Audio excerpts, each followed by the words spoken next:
Praise the Lord. Mount Carmel church Ajmer YouTube channel से जुड़े सभी सब्सक्राइबर और दर्शकों को जल्द आने वाले प्रभु यीशु मसीह के मधुर मीठे नाम में आज की शाम एक और बार इस डेली ब्रेड कार्यक्रम में आप सबका मैं अभिनंदन करता हूं। आशा करता हूं आप अच्छे होंगे। प्रभु ने आपको दिन भर संभाला है, जय के उत्सव में लेके फिरा और प्रभु को धन्यवाद देते हैं। आइए आज शाम के समय में अपने सरों को खुदा की हुजूरी में झुकाएं और प्रार्थना करें। हमारे दयालु स्वर्गीय पिता परमेश्वर, हम तेरा धन्यवाद, तेरी स्तुति, तारीफ, महिमा, प्रशंसा करते हैं सुंदर समय के लिए तूने हमारे जीवन में हमको दिया। प्रभु हम मिट नहीं गए, ये तेरी महाकरुणा का फल है। प्रतिभोर तेरी करुणा हमको नया बनाती है। प्यारे खुदावन परमेश्वर पिता, इस समय हम दुआ करते हैं जबकि कुछ देर हम अपने जीवन में आपकी आराधना करना चाहते हैं और आपके वचन से कुछ सीखना और सिखाना चाहते हैं। आप हम सब की अगुवाई और मदद करें। इस सभा के विरुद्ध में आने वाली हर एक अंधकार की ताकत को यीशु मसीह के नाम से दूर होने के लिए हम प्रार्थना करते हैं। हर एक रुकावट दूर रहे प्रभु जी, यीशु के नाम से मांगते हैं, आमीन। ये समय होगा मेरे प्रिय भाई बहनों कि हम कुछ देर आराधना करेंगे और ब्रदर एनोस डेविड और उनकी टीम के साथ मिलकर हम आराधना करेंगे।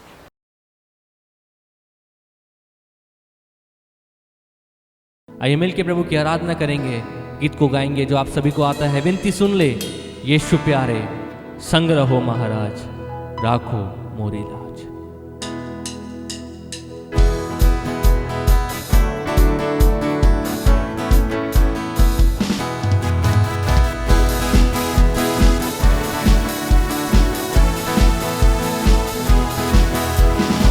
विनती सुन ले यीशु प्यारे, विनती सुन ले यीशु प्यारे, विनती सुन ले यीशु प्यारे, विनती सुन ले यीशु प्यारे। मोहे संग रहो महाराज, अब तुम राखो मोरी लाज। प्रभु तुम राखो मोरी लाज, राखो मोरी लाज। यीशु तुम राखो मोरी लाज। विनती सुन ले यीशु प्यारे, विनती सुन ले यीशु प्यारे। मोहे संग रहो महाराज, अब तुम राखो मोरी लाज। प्रभु तुम राखो मोरी लाज, राखो मोरी लाज। यीशु तुम राखो मोरी लाज।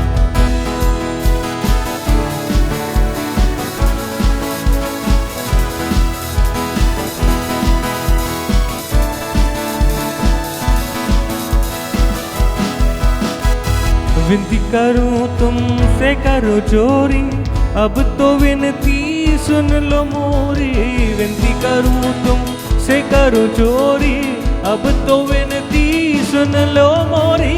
मोहे आशा लग रही तोरी, मोहे आशा लग रही तोरी। दर्शन दिखा दो आज, अब तुम राखो मोरी लाज। प्रभु तुम राखो मोरी लाज, राखो मोरी लाज। यीशु तुम राखो मोरी लाज।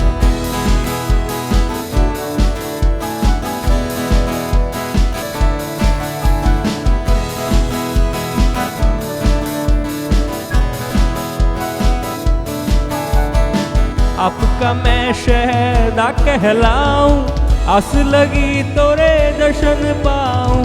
आपका मैं शहदा कहलाऊं, आस लगी तोरे दर्शन पाऊं।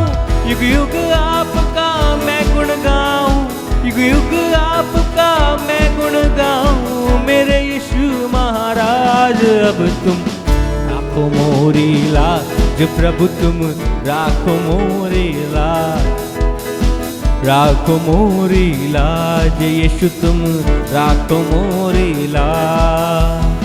विनती सुन ले यीशु प्यारे, विनती सुन ले यीशु प्यारे। संग रहो महाराज, अब तुम राखो मोरी लाज। प्रभु तुम राखो मोरी लाज, राखो मोरी लाज यीशु तुम राखो मोरी लाज प्रभु तुम राखो मोरी लाज प्रभु तुम राखो मोरी लाज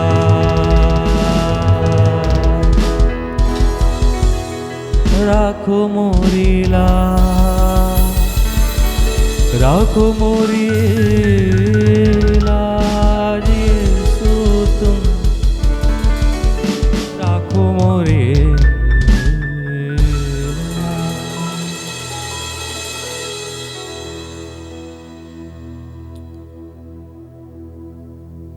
तेरे आसन के पास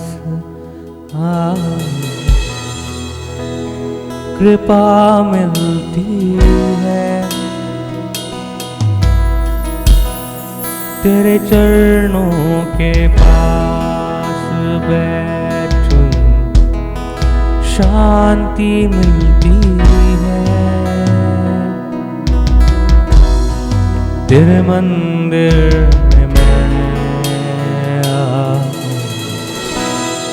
तू मिलता है,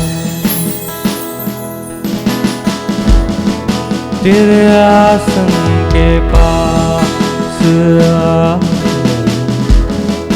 कृपा मिलती है, तेरे चरणों के पास बैठूं शांति मिलती है, तेरे मंदिर में मैं आऊं तू मिलता है, तू ही है यहोवा शालोम प्रभु मेरी शांति, जो मेरे मन मसीहा को जान कर, तू ही है यहोवा शम्मा प्रभु मेरे करीब है, वादा किया है मुझसे तेरे साथ रहूं, तेरे आसन के पास कृपा मिलती है, तेरे चरणों के पास बैठूं शांति मिलती है, तेरे मंदिर में मैं आऊं तू मिलता है, तू ही है यहोवा रोही प्रभु मेरा चरवाहा, हरी चराई में चलाता, सुखदाई जल पिलाता, तू ही है यहोवा यीरे प्रभु जो मुझे देता, जरूरत को पूर्ण करता, महिमा के धन से, तेरे आसन के पास कृपा मिलती है, तेरे चरणों के पास बैठूं शांति मिलती है, तेरे मंदिर में मैं आऊं तू मिलता है, तेरे मंदिर में मैं आऊं तू मिलता है तेरे मंदिर में मैं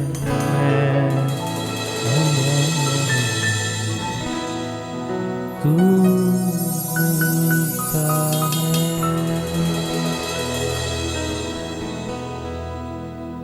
तू मिलता है।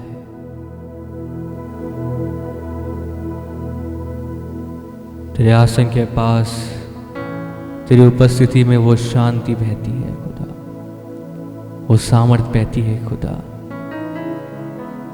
हम तेरे शुक्रगुजार हैं तेरी सामर्थ्य उपस्थिति के लिए खुदा। आइए प्रभु के दास के द्वारा उसके जीवित कलाम को अपने आप को सुनने के लिए तैयार करें, और जब उसका वचन आता है तो उसे अपने जीवन में रिसीव करें, ताकि वो वचन हमारे जीवन में फलवंत होने पाए। आइए वचन को सुने।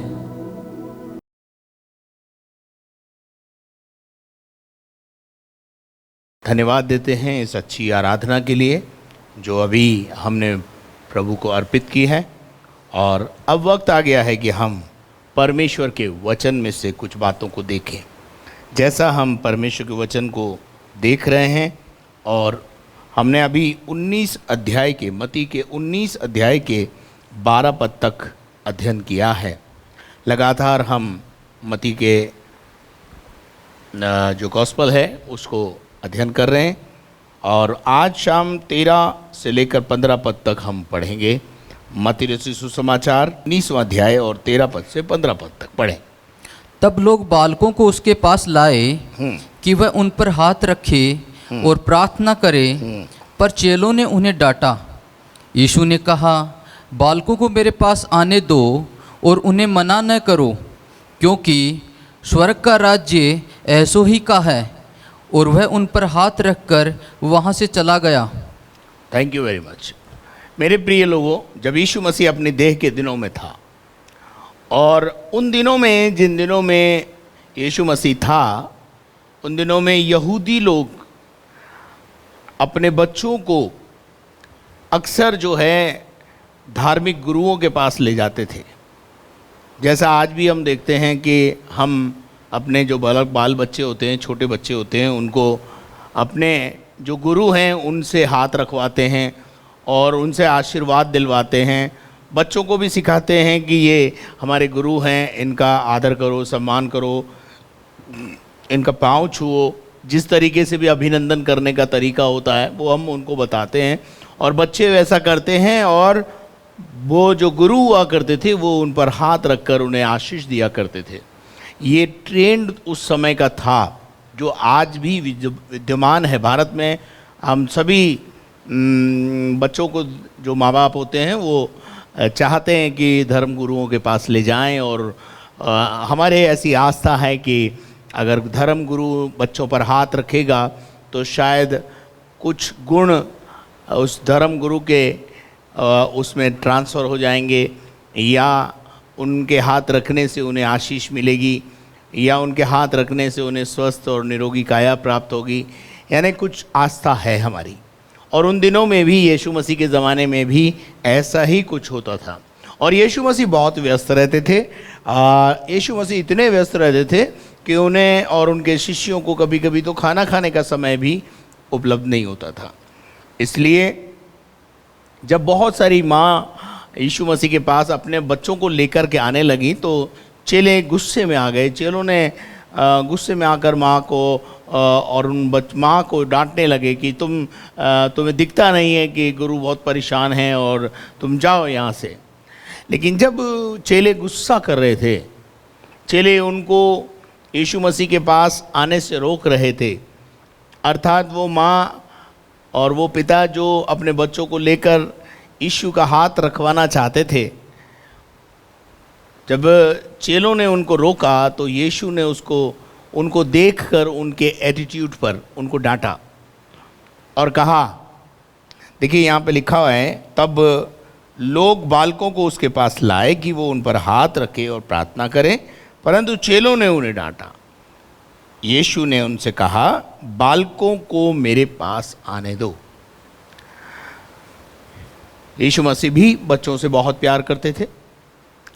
जैसा आज हम भी अपने बच्चों से प्यार करते हैं, बच्चा कोई भी हो, बच्चा प्यारा ही होता है।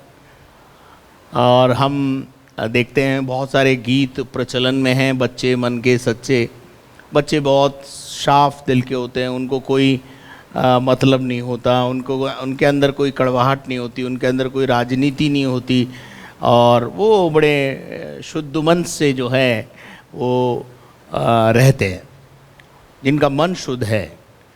बाइबल में लिखा है शुद्ध मन होना, और वही परमेश्वर को देखेंगे। तो हम देख रहे थे यहाँ पर कि यीशु ने उनको जो पास लेकर आने लगे तो रोकने लगे चेले, और यीशु ने कहा ऐसे बालकों को मेरे पास आने दो, उन्हें मना मत करो, क्योंकि स्वर्ग का राज्य ऐसो ही का है। स्वर्ग का राज्य ऐसो ही का है का क्या मतलब है?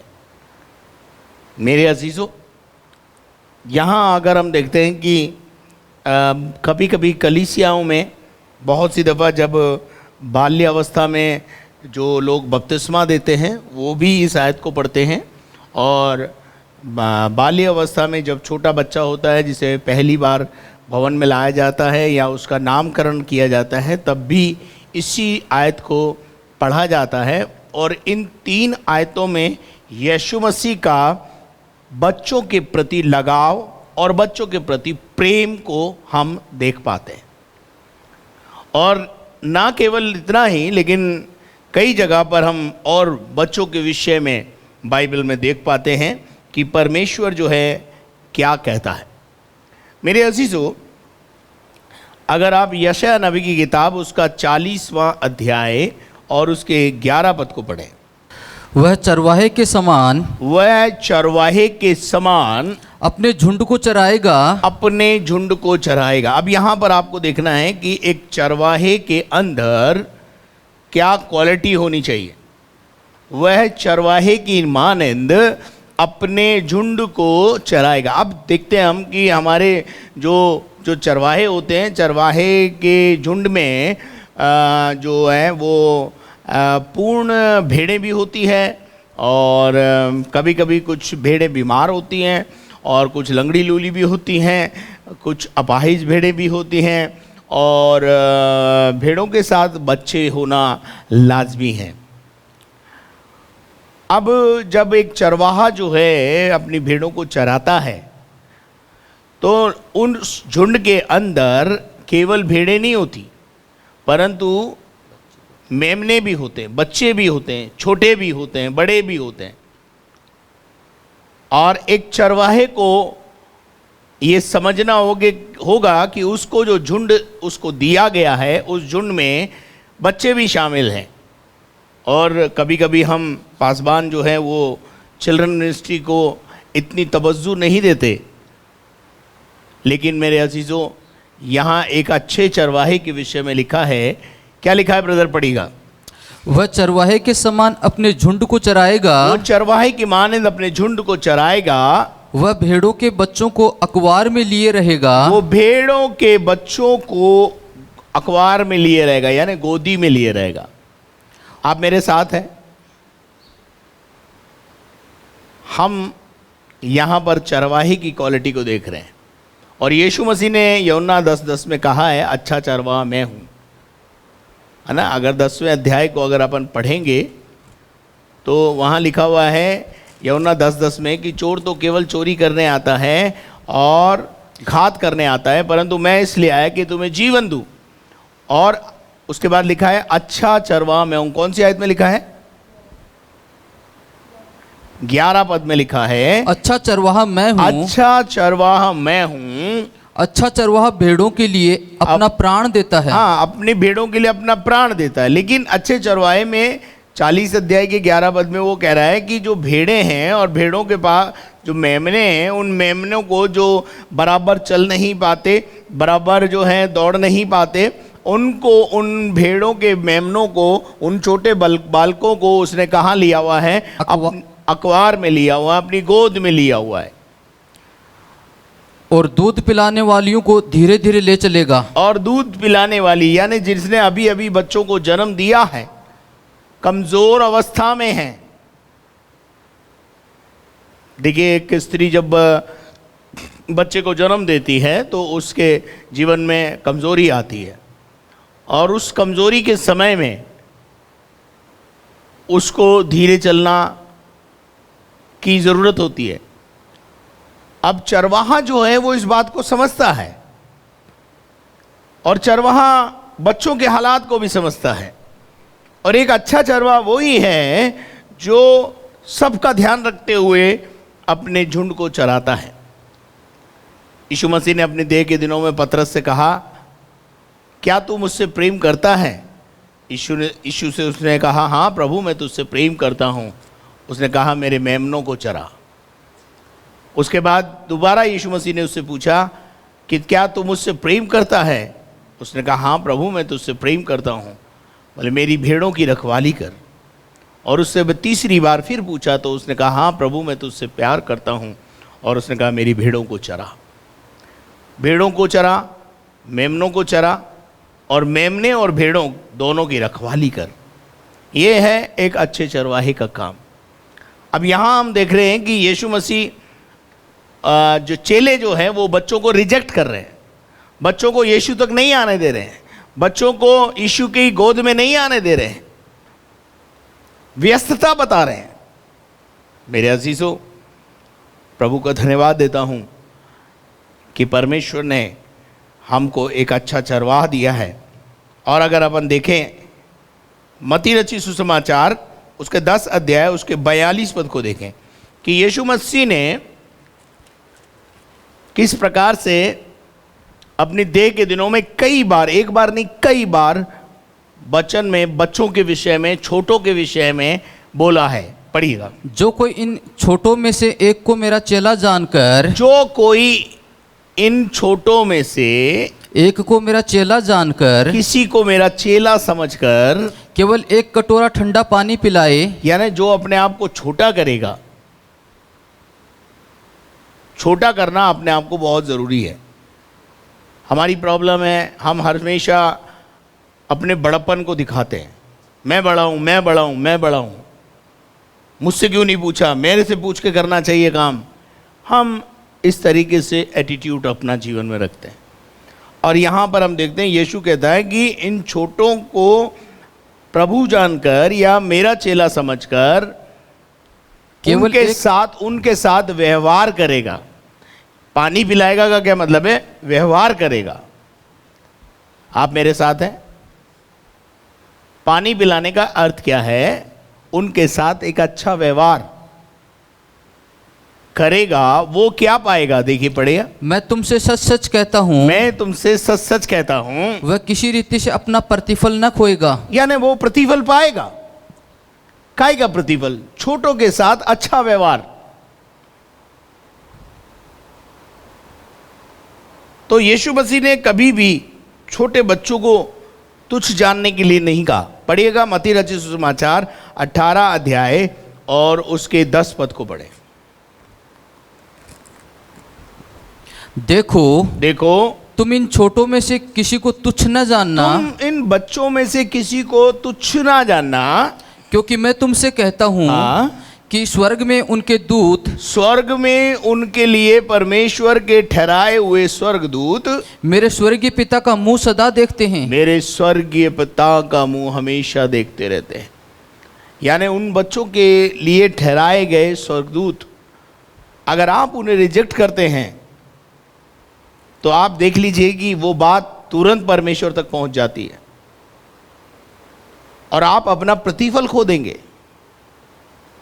इसलिए अपने बच्चों के साथ, और ना केवल अपने बच्चों के साथ, संपूर्ण मानव जाति के अंदर जितने बच्चे दिखाई देते हैं, ब्रह्मांड में जो बच्चे दिखाई देते हैं आपको, उन सभी का आदर करें, सम्मान करें, प्यार करें उनसे। जैसे यीशु ने उस जमाने के बच्चों से प्यार किया और उन्हें गोद में लिया। लिखा है यहाँ पर, उसने यहाँ लिखा है कि मेरे पास आने दो, मना ना करो, क्योंकि स्वर्ग का राज्य ऐसा ही कहा है। और उन पर उसने हाथ रखकर वो वहाँ से चला गया। एक जगह लिखा है उसने उन्हें गोद में लेकर के उन पर हाथ रखा। यानी कहने का मतलब यह है, हमें इस बात को समझना होगा, मत्ती रचित सुसमाचार 18 अध्याय उसके 1 पद से 4 पद तक भी अगर आप पढ़ेंगे तो वहाँ यीशु मसीह छोटे बच्चों के बारे में बात कर रहा है। पढ़िएगा। उस घड़ी चेले यीशु के पास आकर पूछने लगे, हाँ स्वर्ग के राज्य में बड़ा कौन है? हाँ, यीशु से पूछा, एक सवाल किया यीशु मसीह से कि भाई बताओ स्वर्ग के राज्य में बड़ा कौन है, छोटा कौन है। ये बड़ी लड़ाई है, कलीसिया में बड़ा कौन है, छोटा कौन है, और घर में बड़ा कौन है, छोटा कौन है। पत्नी कहे कि मैं बड़ी और पति कहे कि मैं बड़ा और बच्चे कहे कि मैं बड़ा, सभी बड़ा बड़ा बड़ा बड़ा, छोटा कोई बनने को तैयार नहीं है। ये बड़ी लड़ाई चेलों के बीच में भी थी, सीनियर जूनियर। आज भी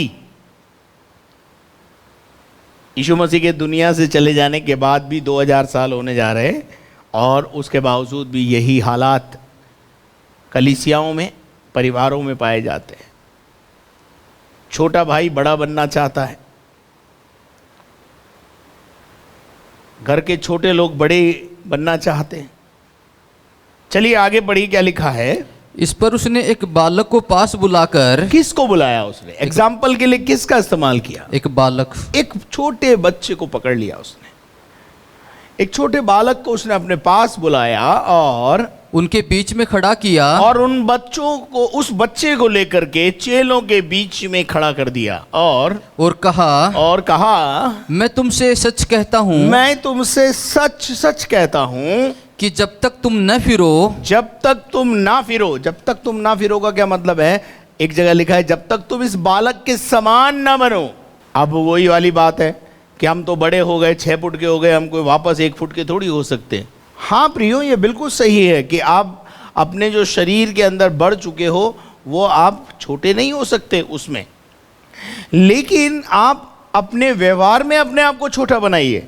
बड़प्पन यही है कि आप अपने आप को छोटा बनाएं, और जब आप अपने आप को छोटा बनाने लगेंगे तो स्वतः ही आप लोगों के बीच में बड़े गिने जाने लगेंगे। क्या लिखा है, आगे पढ़िए। जब तक तुम न फिरो, जब तक तुम ना फिरो और बालकों के समान न बनो, और बालक के समान ना बनो। इस बालक के समान तुम्हारा चरित्र हो, इस बालक के समान तुम्हारा मन हो, इस बालक के समान तुम्हारा एटीट्यूड हो। अब बालक के एटीट्यूड के बारे में अगर आपको मैं बताऊं, आपने बच्चों को देखा होगा साथ में खेलते हैं और खेलते खेलते अचानक उनके बीच में लड़ाई हो जाती है, मारपीट हो जाती है, एक दूसरे को मार लेते, पीट लेते। लेकिन क्या है, कुछ समय के बाद माँ बाप भी उन्हें सजा देते हैं, कोई तुम एक दूसरे से नहीं मिलोगे ये, लेकिन वी कांट स्टॉप देम, हम उन्हें रोक नहीं पाते।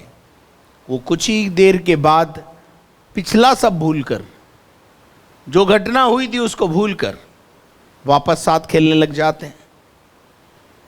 क्या ऐसा मन आपके पास है? आप तो एक गांठ बांध करके 24 साल तक रखते हैं। अगर आपकी उम्र 80 साल है तो 80 साल तक भी आपके गांठ ही बंधी रहेगी, वो गांठ खुलती नहीं। फिर आप बोलते हैं हम बड़े हैं। भाई जो छोटा बनेगा, बालक के समान बनेगा, वो स्वर्ग के राज्य में बड़ा कहलाएगा। क्या आप मेरे साथ हैं? क्या आप मेरी बात को समझ रहे हैं? यीशु मसीह ने कहा जब तक कोई इंसान इस बालक के समान ना बने, पढ़िए ब्रदर, तुम स्वर्ग के राज्य में प्रवेश करने नहीं पाओगे। तुम स्वर्ग के राज्य में प्रवेश करने के लिए एलिजिबल नहीं हो। तुम उसकी योग्यता में नहीं हो कि तुम स्वर्ग के राज्य में प्रवेश करो, क्योंकि स्वर्ग के राज्य में प्रवेश वो करेगा जिसका मन शुद्ध है, जो बालकों के समान है, जिसकी एटीट्यूड बालक के समान है। क्या आपका मन, आपका एटीट्यूड बालक के समान है? क्या आपने एक दूसरे को माफ़ किया है? क्या आप एक दूसरे की खताओं को भूल गए हैं? क्या एक दूसरे की गलतियों को माफ़ करके आगे बढ़ रहे हैं आप लोग? नहीं, एक दूसरे की गलतियों को रख कर सेवकाई कर रहे हैं। और ऐसी सेवकाई करने वाले ये ना समझे कि कभी आपको परमेश्वर से कोई प्रतिफल मिलने वाला है। मैं कई बार यहां से बोल चुका हूं कि हम अपने मन को बालकों के समान बनाएं, अपने एटीट्यूड को बालकों के समान बनाएं, क्योंकि वचन कहता है स्वर्ग के राज्य में प्रवेश होने के लिए तुमको बालक के समान बनना होगा। तुम्हें बालक बनना होगा, तुम्हारे मन को बालक का सा मन बनाना पड़ेगा, तुम्हारे मन को बदलना होगा, तुम्हारे मन की कठोरता को खत्म करना होगा। हम जैसे देखते हैं कि बाल्यावस्था में कठोरता नहीं होती, वो भूल जाते हैं जल्दी से, लेकिन जैसे जैसे हम बड़े होते हैं हमारे अंदर एक कठोरता आने लगती है। मैं क्यों माफ़ करूं, जब तक वो माफ़ी नहीं मांगे मैं उसे माफ़ क्यों करूं, और मतलब कई प्रकार की कड़वाहट और कठोरता जो है हमारे अंदर पाई जाती है। आप मुझे बताइए, बाइबल बोलती है कि जब तक तुम बच्चे के समान मन ना रखो, अपना एटीट्यूड ना रखो, अपना व्यवहार ना रखो, तब तक तुम स्वर्ग के राज्य में प्रवेश होने के लायक ही नहीं हो। क्या आप मेरे साथ हैं? और ऐसे लोग, ऐसे बच्चों को ये चेले मना कर रहे हैं, नहीं यीशु के पास नहीं जाना है। पर यीशु ने उनको डांटा और उनसे कहा बालकों को मेरे पास आने दो, क्योंकि स्वर्ग के राज्य के लायक तो यही हैं। जो कोई अपने आप को इस बालक के समान छोटा करेगा, जो इस बालक के समान अपने आप को छोटा बनाएगा, वह स्वर्ग के राज्य में बड़ा होगा। वो स्वर्ग के राज्य में बड़ा होगा। आप समझ में आया आपको? आप इस धरती पर जितने अपने आप को छोटा बनाएंगे उतना ही स्वर्ग के राज्य में बड़े पद के अधिकारी होंगे, बड़ा बनाया जाएगा स्वर्ग में। लेकिन प्रॉब्लम क्या है? हमको तो यहीं बड़ा बनना है, लोग हमारा आदर करें, सम्मान करें, और ना करें तो हम जबरदस्ती करवाते हैं। तुमने मुझे प्रेज़ द लॉर्ड क्यों नहीं किया, सलाम क्यों नहीं किया, नमस्कार क्यों नहीं किया, तुम मेरे आगे झुके क्यों नहीं, मैं आया तो तुम उठ के खड़े क्यों नहीं हुए। ये सब चीज़ें मन से होती हैं, जबरदस्ती नहीं कराई जाती, और जबरदस्ती जो कराई जाती है उससे कोई लाभ नहीं होता। ये सब मन का सौदा है। बाइबल सिखाती है कि जब पक्के बाल वाला तेरे सामने आए तो तू उठ के खड़ा हो जा, उसका आदर कर, सम्मान कर, उसका सामना ना कर, उसको दिल से आदर दे। अगर आप अपने सीनियर्स को दिल से आदर देंगे तो परमेश्वर दिलों का जांचने वाला है, मनों का जांचने वाला है, वो आपको उसके मुताबिक ही आशीष देगा। आप डर के मारे हमारा आदर कर रहे हैं, गुरुओं का आदर कर रहे हैं, तो उससे कोई लाभ आपको होने वाला नहीं है। मन से जो लोग अपने गुरुओं का आदर करते हैं, वो चाहे गुरु सामने हो या गुरु सामने ना हो, वो अपने गुरुओं की बुराई नहीं सुनते और करने वाले को करने नहीं देते। लेकिन हम यहां पर बड़ा बनना चाहते हैं। अब यीशु मसीह ने एक सिद्धांत दे दिया कि जो स्वर्ग राज में बड़ा बनना चाहता है, आप में से कितने लोग हैं आज जो स्वर्ग राज में बड़ा बनना चाहते हैं? अगर आप स्वर्ग राज में बड़ा बनना चाहते हैं तो आइए आज एक काम शुरू करते हैं। अपने आप को यहाँ पर हम्बल करना शुरू करें, छोटा बनाना शुरू करें, बालकों के समान व्यवहार करना शुरू करें, बालकों के समान भूलना शुरू करें, बालकों के समान जो है अपने मन को शुद्ध रखें, बालकों के समान अपने जीवन के अंदर कड़वाहट और कठोरता को ना आने दें, क्योंकि बालकों के अंदर ऐसी बातें नहीं होती। इसलिए यीशु मसीह ने कहा स्वर्ग का राज्य ऐसों ही का है। क्या आपको मेरी बात समझ में? चौथा पद तक पूरा हो गया ब्रदर। तो अब अपन देखते हैं कि परमेश्वर का वचन कहता है, मरकुस का 9 अध्याय उसका 33 से 37 पद तक पढ़ें। यहाँ पर भी एक बालक का उदाहरण दे करके यीशु मसीह ने चेलों को समझाया है। पढ़िएगा मरकुस 9 33 से 37। फिर वे कफरनूम में आए, हाँ, और घर में आकर उसने पूछा, हाँ, रास्ते में तुम किस बात पर विवाद कर रहे थे? पीछे पीछे चल रहे थे, यीशु मसीह आगे आगे चल रहे थे, और इनके अंदर आपस में क्या चल रहा था? विवाद चल रहा था, खुसुर पुसुर चल रही थी, और फिर यीशु मसीह ने घर में आकर पूछा क्या हो गया भाई, किस बात पर डिस्कशन चल रहा है, चलिए आगे बढ़िए। वही बात वही है वे जो चुप अभी रहे। हमने देखी, वे चुप रहे क्योंकि मार्ग में उन्होंने आपस में यह वाद विवाद किया था ये वाद विवाद किया था कि हम में से बड़ा कौन है। वही बात, बड़ा कौन है। तो यीशु मसीह ने यहाँ पे भी उनको समझाया, पढ़िए। तब उसने बैठकर बाहरों को बुलाया बारों को बुलाकर समझाया और उनसे कहा यदि कोई बड़ा होना चाहे यदि कोई बड़ा बनना चाहता है तो सबसे छोटा और सबका सेवक बने। सबसे छोटा बने, और एक बात यहाँ पर ऐड हो गई है, वो सेवक बने। सेवा कराने वाला नहीं, परंतु सेवा करने वाला बने। क्या आप मेरे साथ हैं? सेवक बने, काम करें। दुनिया में सभी गुरु अपने चेलों से पांव धुलवाते हैं, परंतु यीशु मसीह ही एक ऐसा गुरु है जिसने गुरु होकर के भी अपने शिष्यों के पांव धोए। और जब वो धो रहा था तो बहुत सारे चेलों ने आनाकानी की, नहीं। पतरस ने कहा नहीं, तू मेरे पांव नहीं धो सकता। यीशु मसीह ने कहा अगर मैं तेरे पांव ना धोऊं तो तेरा और मेरा कोई साझा नहीं, फिर मेरा और तेरे साथ कोई संबंध नहीं है। मेरे अजीजों, यीशु मसीह ने किस प्रकार से अपने चेलों के साथ एक संबंध को स्थापित किया, इस बात को हम देख सकते हैं।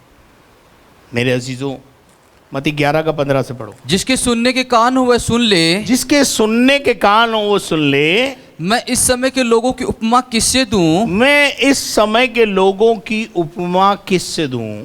आगे, वे उन बालकों के समान हैं। देखिए यहाँ एक यीशु मसीह ने एक एग्जाम्पल दिया, ये उन बालकों के समान है जो बाजारों में बैठे हुए एक दूसरे से पुकार कर कहते हैं, हाँ, एक दूसरे से पुकार कर कहते हैं हमने तुम्हारे लिए बांसुरी बजाई, हमने तुम्हारे लिए बांसुरी बजाई और तुम न नाचे, और तुम नाचे नहीं, और हमने विलाप किया, हाँ, और तुमने छाती नहीं पीटी। हाँ, ये अबोध अवस्था को बताता है। अवसर को बहुमूल्य नहीं समझा। तुम्हारे लिए हमने बांसुरी बजाई, यानी तुम्हारे लिए नाचने का जो समय नियुक्त किया, तुम नहीं नाचे, और हमने विलाप किया और तुमने छाती नहीं पीटी। बालक को कोई मतलब नहीं होता ना इन बातों से, वो अबोध अवस्था है। वो ना दाएं के बारे में जानता है ना बाएं के बारे में जानता है। मेरे अजीजों, अगर हम परमेश्वर के वचन में से इस बात को देखें कि बहुत सी दफ़ा जो है बच्चे का बपतिस्मा हो जाता है। बच्चा तो अबोध है, वो तो ना पाप के बारे में समझता है ना पुण्य के बारे में समझता है।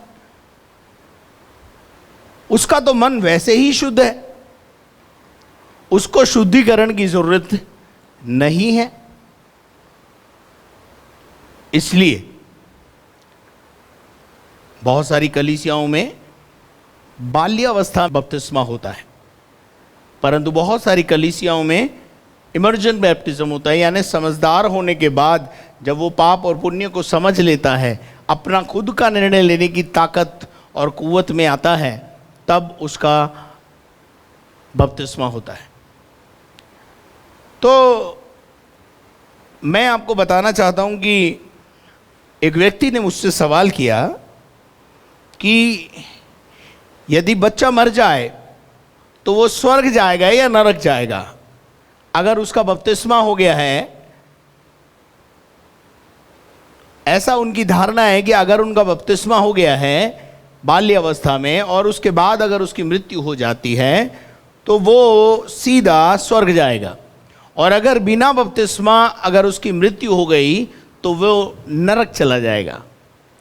इसलिए वो क्या करते हैं कि बच्चा छोटा होता है तभी उसका बपतिस्मा कर देते हैं, इस डर से कि कहीं बच्चा जो है और उसकी आत्मा जो है वो नरक ना चली जाए।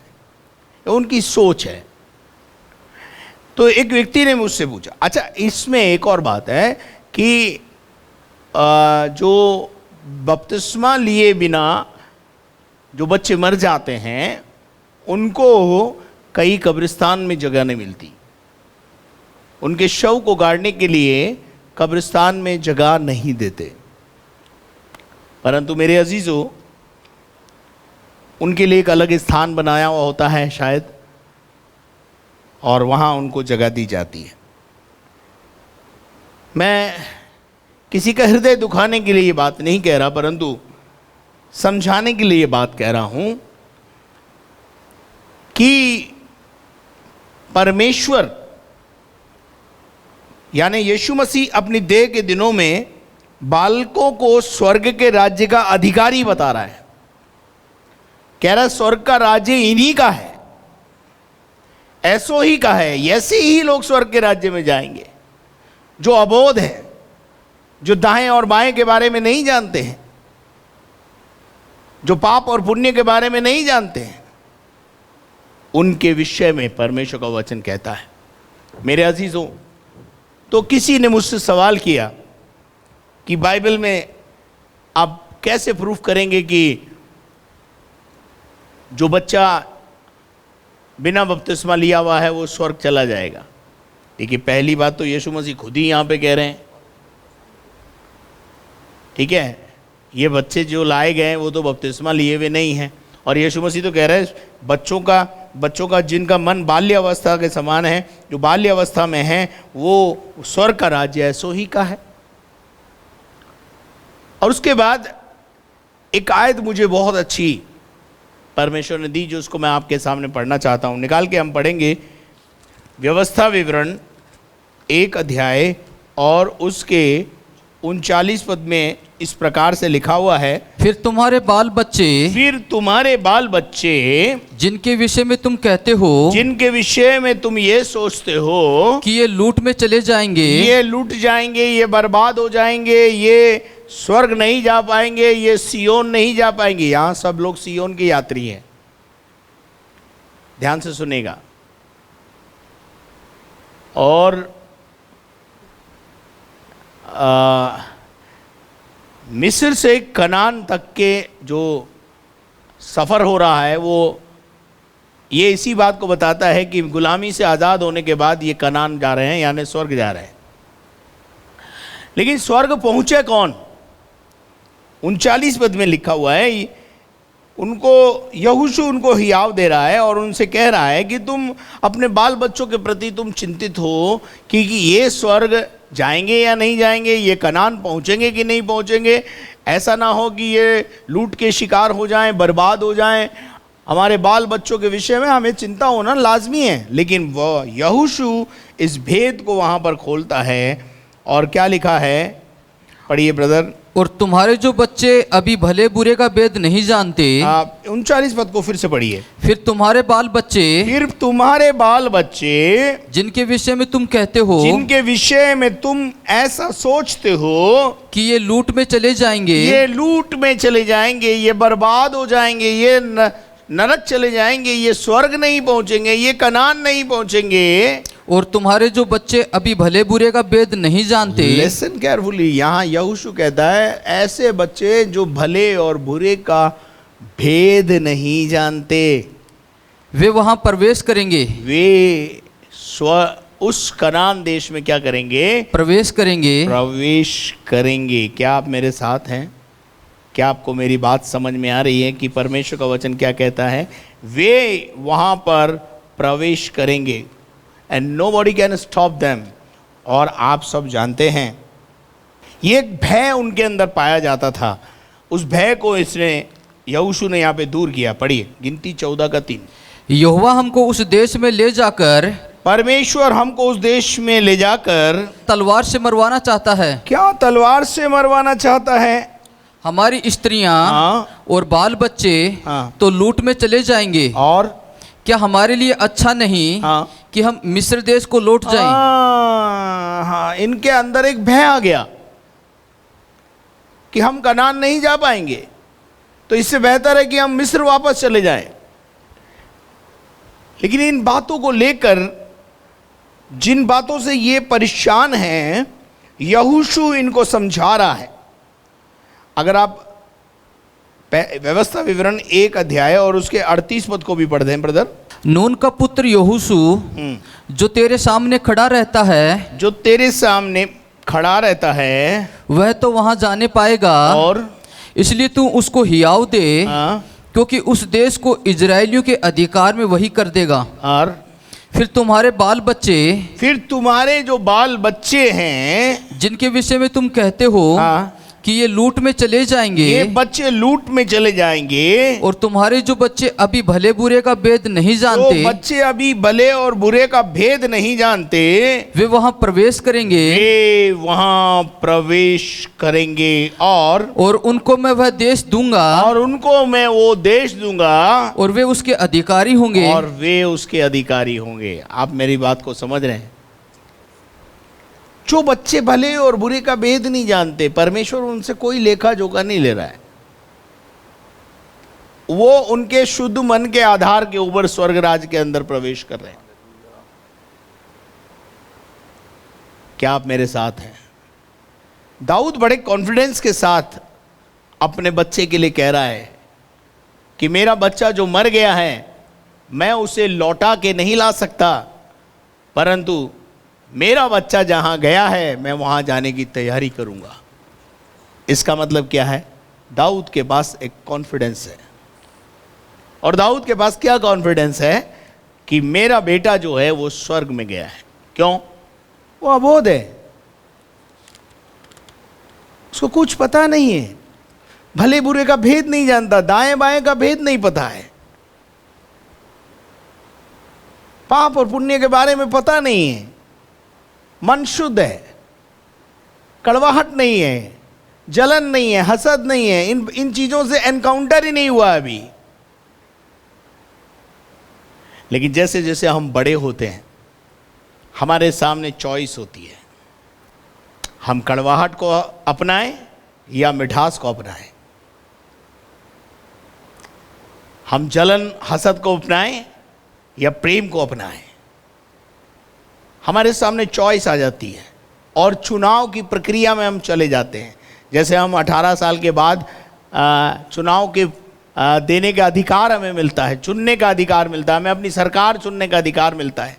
ऐसे ही हम जब बड़े हो जाते हैं, जब हमारा मन समझने लगता है, भले बुरे का भेद हमको समझ में आने लगता है, हमें समझ में आता है रॉन्ग और राइट क्या है, समझ में आने लगता है, तब उसके बाद यदि हम जानबूझकर पाप और कड़वाहट और पाप का चुनाव करते हैं, अधर्म में पड़े रहते हैं, तो हम निश्चित रूप से नरक चले जाएंगे। लेकिन अबोध अवस्था में, बाल्य अवस्था में, शुद्ध मन की अवस्था में, बाएं और दाएं का भेद ना जानने वाले, मैं विश्वास करता हूं वो स्वर्ग के राज्य के अधिकारी होंगे, क्योंकि यीशु ने ऐसा कहा है। तो मेरे प्रिय लोगों, यीशु मसीह ने बच्चों से प्रेम किया। मैं भी आपसे कहना चाहता हूं, आप में से कितने लोग हैं जो आज यीशु का प्यार पाना चाहते हैं, यीशु का दुलार पाना चाहते हैं, यीशु आपको उदाहरण के लिए इस्तेमाल करे वो बनना चाहते हैं? तो आपको कुछ नहीं करना है, बालक बनना है। बालकों का सम्मान ले आए, भले आपकी उम्र 70 वर्ष हो, कोई दिक्कत नहीं है। लेकिन एक बाल्य अवस्था में जिस प्रकार से आप भी उस बाल्य अवस्था में से गुजरे हैं, आपको पता है कि जब आप बाल्य अवस्था में थे, आपके मित्र आपको सताते थे, परेशान करते थे, लेकिन 2 मिनट के बाद ही आप अपने उन्हीं मित्रों के साथ खेला करते थे। आज वो मन क्यों नहीं है आपके पास? आज भी यदि आप ऐसा मन रखें, मैं विश्वास करता हूं यीशु आपको अपनी गोद में लेगा, यीशु आप पर हाथ रखेगा, यीशु आपके विषय में कहेगा, ये मेरा प्रिय बेटा है, ये मेरी प्रिय बेटी है, क्योंकि इसका मन शुद्ध है, ये परमेश्वर को देखेगी, ये स्वर्ग के राज्य के अधिकारी होगी। और यदि आप अपने आप को यहाँ छोटा बनाएंगे, स्वर्ग में एक बड़ा स्थान परमेश्वर आपके लिए तैयार कर रहा है। लेकिन अगर आप यही बड़े बनने के चक्कर में हैं तो स्वर्ग में कोई छोटा मोटा काम शायद आपको मिल जाए, वो भी मिले ना मिले मेरी कोई गारंटी नहीं है। लेकिन इस बात की निश्चितता के साथ मैं आपसे कह सकता हूं कि यदि आप अपने आप को यहां छोटा बनाएंगे तो स्वर्ग राज में बड़ा पद, बड़ा जगह, बड़ा स्थान आपको जरूर मिलेगा। तो आइए आज शाम प्रभु से कहिए, प्रभु मुझे बालकों का संबंध दे, मुझे बालकों का सा व्यवहार दे। मैं भले ही बड़ा हो गया हूं प्रभु, पर मेरी स्थिति को बाल्य अवस्था में बदल दे। मैं बालक बनना चाहता हूं, मैं बालकों का संबंध रखना चाहता हूं, ताकि मैं स्वर्ग राज में बड़ा स्थान को प्राप्त करूं और मैं प्रतिफल को कभी ना खो। दुआ करें। स्वर्गीय दयालु पिता परमेश्वर, हम तेरा धन्यवाद, तेरी स्तुति, तारीफ, महिमा, प्रशंसा करते हैं। इन 3 आयतों पर प्रभु आज हमने मनन किया। हमने देखा प्रभु कि किस प्रकार से अगर हम बालकों का संबंध रखेंगे तो स्वर्ग के राज्य के अधिकारी होंगे और स्वर्ग राज्य में बड़ा स्थान हमको मिलेगा। प्रभु इस समय प्रार्थना करते हैं जो लोग कोविड-19 से परेशान हैं, और इस समय हम प्रार्थना करते हैं उन लोगों के लिए, भाई बहनों के लिए प्रभु जो बीमार हैं, छू के चंगाई दीजिए, आपका वचन भेज कर चंगा दीजिए प्रभु जी। जिनके आज जन्मदिन है और जिनके आज मैरिज एनिवर्सरी है, उन्हें भी आशीष दीजिए। आपके लहू में सबको कवर करके रखिएगा, कोई भी अंधकार की शक्ति प्रबल न होने पाए। सारी महिमा तुझे देते हुए प्रार्थना को यीशु मसीह के नाम से मांगते हैं, आमीन। और अब हमारे खुदावंद यीशु मसीह का फजल, खुदा बाप की मोहब्बत, पाक रूह की रिफाकत और शराकत अब से लेकर हमेशा तक हम सबों के साथ होती रहे, और हम सब बोलें आमीन। Praise the Lord. प्रभु को धन्यवाद। यदि आपने हमारे चैनल को सब्सक्राइब नहीं किया है तो सबसे पहले आप उसे सब्सक्राइब करें, बेल आइकन को दबाएं, शेयर करें, लाइक करें। प्रार्थना टावर के नंबर स्क्रीन पर हैं। अपने प्रार्थना के निवेदन इन्हीं टावर के नंबरों पर भेजा करें ताकि आपके लिए प्रार्थना की जा सके और निरंतर आपके लिए प्रार्थना हो सके। साथ में यदि आप इस सेवकाई में किसी भी प्रकार का योगदान देना चाहते हैं तो स्क्रीन के ऊपर बैंक अकाउंट्स की डिटेल है, कृपया आप उन बैंक अकाउंट्स की डिटेल का इस्तेमाल करें और अपनी धनराशि सेवकाई को बढ़ाने के लिए, सेवकाई को जारी रखने के लिए उस खातों में डाल सकते हैं। Thank you very much and may God bless you. परमेश्वर आपको आशीष दे।